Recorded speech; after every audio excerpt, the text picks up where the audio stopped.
ವಿದ್ಯಾರ್ಥಿಗಳು ಓದಿನ ಕಡೆ ಹೆಚ್ಚಿನ ಗಮನ ಹರಿಸಿ ಎಸ್ಎಸ್ಎಲ್ಸಿ ಪರೀಕ್ಷೆಯಲ್ಲಿ ಹೆಚ್ಚಿನ ಅಂಕ ಪಡೆದು ತೇರ್ಗಡೆಯಾಗಲು ಪ್ರಯತ್ನ ಹಾಕಬೇಕು ಎಂದು ಶಾಸಕ ಎ ಮಂಜು ಹೇಳಿದರು.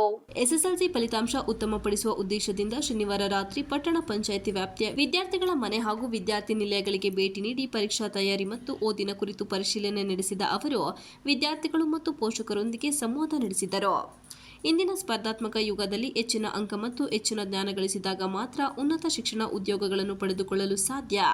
ಹೆಚ್ಚಿನ ಪರಿಶ್ರಮ ವಹಿಸಿ ಉತ್ತಮ ಸಾಧನೆ ಮಾಡಿದಾಗ ಮುಂದಿನ ಉನ್ನತ ಶಿಕ್ಷಣಕ್ಕೆ ನೆರವಾಗಲಿದೆ. ಮನೆಯಲ್ಲಿ ಪೋಷಕರು ಸಹ ಮಕ್ಕಳ ಶೈಕ್ಷಣಿಕ ಪ್ರಗತಿ ಕುರಿತು ಗಮನ ಹರಿಸಬೇಕು. ಅವರ ಓದಿಗೆ ಅಗತ್ಯವಾದ ಅನುಕೂಲ ಕಲ್ಪಿಸಬೇಕು. ಶಿಕ್ಷಕರು ಪಾಠದ ಜೊತೆಗೆ ಓದುವ ಕ್ರಮ, ಪರೀಕ್ಷಾ ತಯಾರಿ ಕುರಿತು ತಿಳಿಸಿದ್ದಾರೆ, ಅದನ್ನು ಅನುಸರಿಸಬೇಕು. ವಾರ್ಷಿಕ ಪರೀಕ್ಷೆಯಲ್ಲಿ ತಾಲೂಕಿನ ಉತ್ತಮ ಫಲಿತಾಂಶ ತರಬೇಕು ಎಂದರು. ಕ್ಷೇತ್ರ ಶಿಕ್ಷಣಾಧಿಕಾರಿ ಕೆಪಿ ನಾರಾಯಣ್ ಫಲಿತಾಂಶ ಹೆಚ್ಚಳಕ್ಕೆ ಇಲಾಖೆ ಕೈಗೊಂಡಿರುವ ಕ್ರಮಗಳ ಕುರಿತು ವಿವರಿಸಿದರು.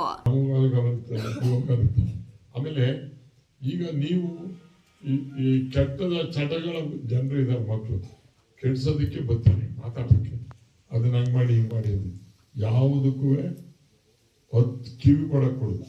ನಿಮ್ಮ ಗುರಿ ಏನಿರಬೇಕು, ನಾನು ಓದ್ಬೇಕು, ಚೆನ್ನಾಗಿ ಪಾಸ್ ಆಗ್ಬೇಕು ಅನ್ನೋದೊಂದು ಬಿಟ್ರೆ ಬೇರೆ ಯಾವುದೇ ಆದಂತ ಕೆಟ್ಟ ಅಭ್ಯಾಸಕ್ಕೆ ಹೋಗ್ತಕ್ಕಂಥದ್ದು ಆಗಬಾರ್ದು ಅಂತ ಹೇಳಿ ನೀವೆಲ್ಲರೂ ಕೂಡ ಹೆಚ್ಚು ಕಡಿಮೆ ನಿಮ್ಮ ವಯಸ್ಸು ನಮ್ಮ ಮೊಮ್ಮಕ್ಕಳಿದ್ದಾರೆ. ಈಗ ನಮ್ಗೆ ನಮ್ಗೆ ಆ ಪ್ರೀತಿ ನಿಮ್ಮ ಮೇಲೆ ಚೆನ್ನಾಗಿ ಓದಿ ಅಂತಕ್ಕಂಥದ್ದು ಆಗ್ಬೇಕು.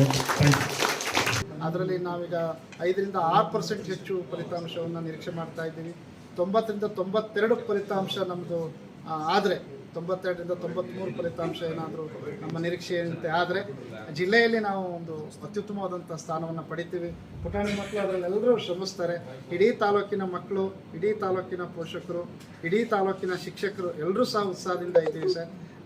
ಐ ಥಿಂಕ್ ನಾವು ಅತ್ಯುತ್ತಮವಾದಂಥ ಫಲಿತಾಂಶವನ್ನು ದಾಖಲಿಸ್ತೀವಿ. ಅದನ್ನು ನಾನು ಪುಟಾಣಿ ಮಕ್ಕಳ ಪರವಾಗಿಯೇ ಅದನ್ನು ನಾನು ಹೇಳಲಿಕ್ಕೆ ಇಷ್ಟಪಡ್ತೀನಿ ಸರ್. ಕ್ಷೇತ್ರ ಸಮನ್ವಯ ಅಧಿಕಾರಿ ಸಿಎಸ್ ಬಾಲರಾಜ್, ಅಕ್ಷರ ದಾಸೋಹ ಸಹ ನಿರ್ದೇಶಕ ರಂಗಸ್ವಾಮಿ, ಇಸಿಒ ಯೋಗೀಶ್, ಶಿವಪ್ರಕಾಶ್, ಮುಖ್ಯ ಶಿಕ್ಷಕರಾದ ಬೋರನಗೌಡ, ವೆಂಕಟೇಶ್, ಫಯಾಜ್, ಸಹ ಶಿಕ್ಷಕ ರಾಜೇಂದ್ರ ಇದ್ದರು. Virupaksha, PB TV 46 Malenadu news, Arakalagudu.